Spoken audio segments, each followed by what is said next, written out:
na watu watatu waweke mbali, usiwe na ukaribu na watu hawa watatu, sawa? Mtu wa kwanza ni mtu mwenye kiburi.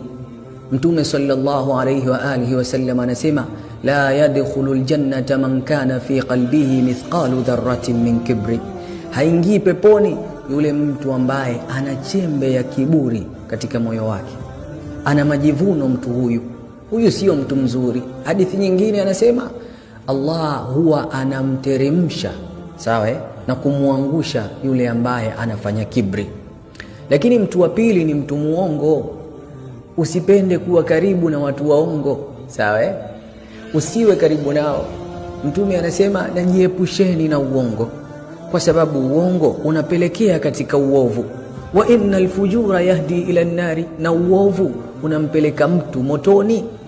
Na mtu hatoendelea kuwa muongo na mwenye kudanganya na akajipamba na huo uongo, hata yuktaba inda Allahi kadhaban, mpaka ataandikwa kwa Mwenyezi Mungu, bana fulani huyu ni muongo, anakuwa katika vitabu vya Mwenyezi Mungu na anajulikana huko. Sasa huyu mtu hakufai, sawa? Alafu mtu wa mwisho ni mtu ni mtu ambaye ana ubakhili, sawa? Usiwe karibu na mtu bakhili ambaye hataki kutoa katika kheri, hataki kutoa katika njia za Mwenyezi Mungu, kwa sababu Mtume anasema, sawa, ubakhili na iman havikai katika moyo pamoja wa mja.